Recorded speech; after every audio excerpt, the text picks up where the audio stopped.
ہماری خوش قسمتی ہے مولانا کہ آپ نے یہاں آنے کی درخواست قبول فرمائی۔ آپ کی 12 کتابیں اس وقت بھی میری میز پر موجود ہیں اور میں نے ان سے اس کیس میں بہت رہنمائی لی ہے۔ یہ فرمائیے کہ شرعی نقطہ نظر سے کیا ایک مسلمان لڑکی کا غیر مذہب میں نکاح جائز ہے؟ اہل کتاب میں جائز تو ہے، لیکن ایسا نہ ہو تو بہتر ہے۔ وضاحت فرمائیے گا۔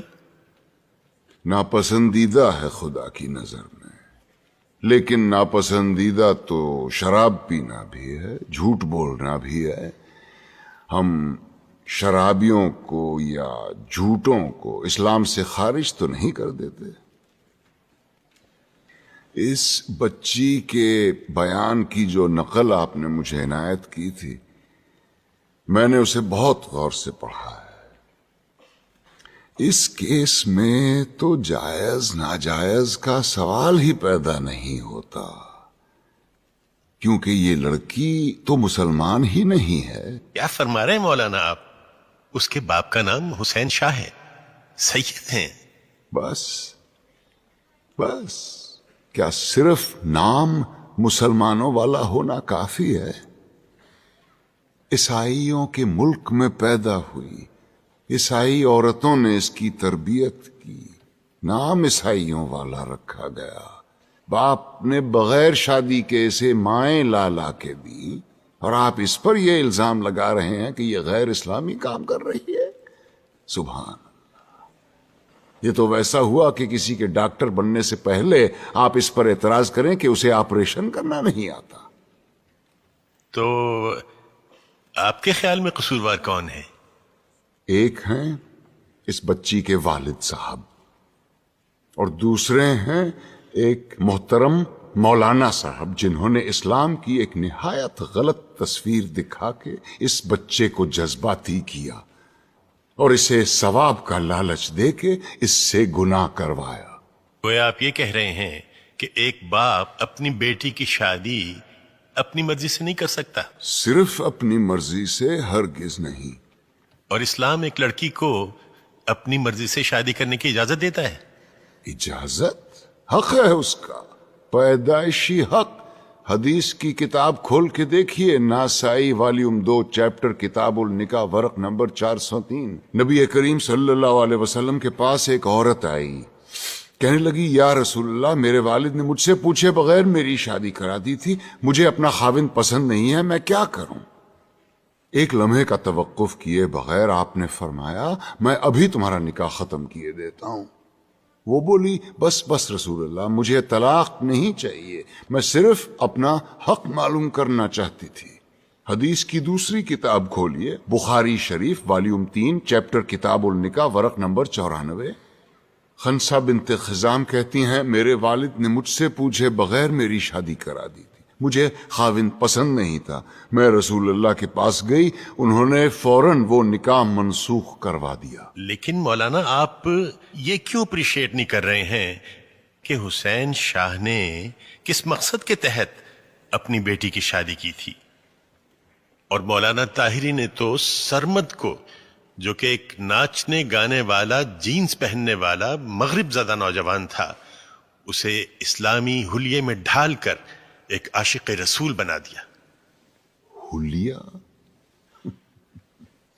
اسلامی حلیہ اور گانا بجانا یعنی موسیقی، دونوں بہت اہم موضوع چھیڑ دیے ہیں آپ نے۔ پہلے آئیے موسیقی کی طرف۔ دلائل کا ایک انبار ہے میرے پاس موسیقی کے حق میں، لیکن میں صرف ایک دلیل دینا چاہتا ہوں جس کے بعد دوسری کوئی دلیل ہو ہی نہیں سکتی۔ آپ یہ بتائیے کہ آج تک دنیا میں پیغمبر کتنے اتارے گئے؟ جی 1,24,000۔ اور ان 1,24,000 میں سے کتابیں کتنوں پہ نازل ہوئیں؟ جی صرف 4 پر۔ گویا یہ تو طے ہو گیا کہ یہ 4 باقی 1,23,996 پیغمبروں سے زیادہ برگزیدہ ہیں۔ بے شک ان چاروں کو اللہ نے معجزے عطا کیے. حضور کا سب سے بڑا معجزہ قرآن شریف. موسیٰ کو اس قابل بنایا کہ وہ لاٹھی سے دریا کے 2 ٹکڑے کر دے. عیسیٰ کو یہ طاقت دی کہ وہ مردے کو دوبارہ زندہ کر دے. اور داؤد کو کیا دیا؟ موسیقی. ایسی سریلی آواز اور راگوں اور سازوں پر اتنا عبور کہ سر لگائیں تو پہاڑ ساتھ گانے لگے. دنیا جہان کے پرندے مدہوش ہو کے آواز کی جانب کھنچے چلے آئیں. زبور اٹھا کے دیکھیے، یہ تک لکھا ہے کہ کن راگوں سے اور کن سازوں پہ گا کے حضرت داؤد الصلاۃ السلام نے خدا کی حمد و ثنا کی.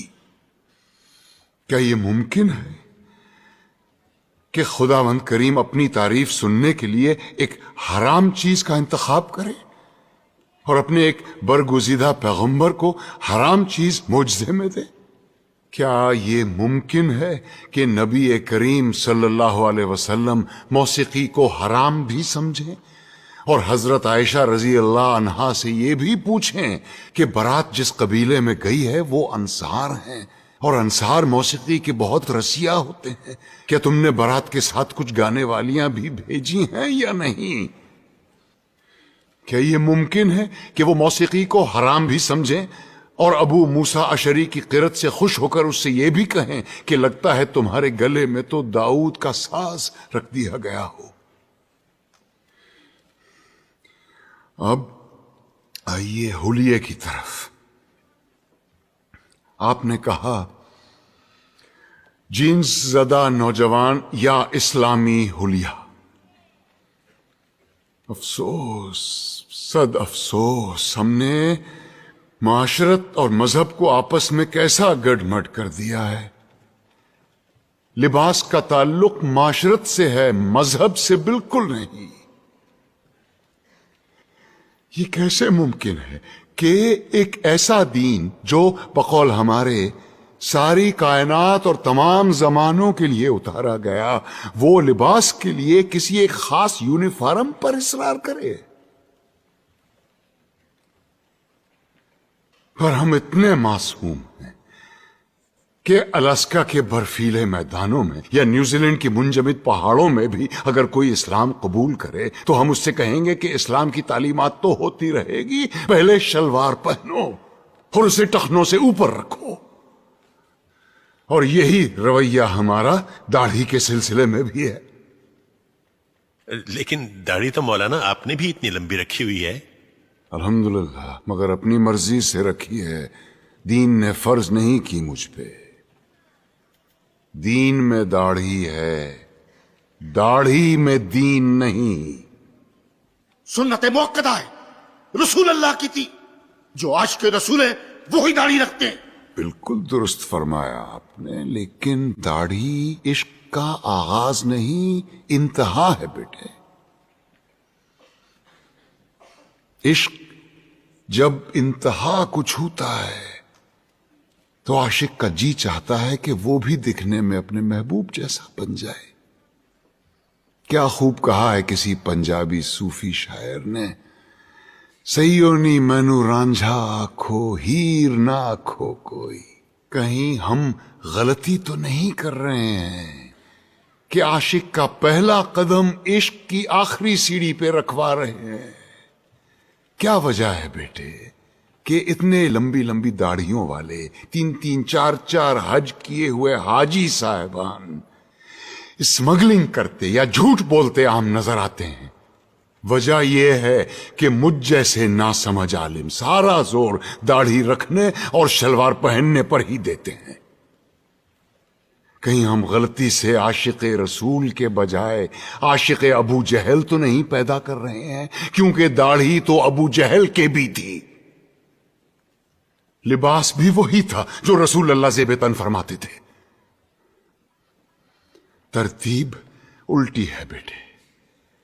پہلے ظاہر نہیں، پہلے باطن کو ٹھیک کرو. اندر آگ لگاؤ، باہر خود بخود آئے گی. ورنہ یہی ہوگا کہ لوگ حرام کی کمائی جیب میں ڈالے حلال گوشت کی دکان ڈھونڈتے پھر رہے ہوں گے۔ اسلام یا میوزک اور اسلام یا پتلون میں سے یا نکال دو۔ یہ مت بھولو کہ اس ملک میں اسلام کی سب سے زیادہ خدمت دو ایسے آدمیوں نے کی ہے جن کے داڑھی بھی نہیں تھی اور جو کوٹ پتلون پہنا کرتے تھے، محمد علی جناح اور علامہ اقبال۔ آج تم بڑے فخر کے ساتھ ان دونوں کے نام کے ساتھ رحمت اللہ علیہ لکھتے ہو۔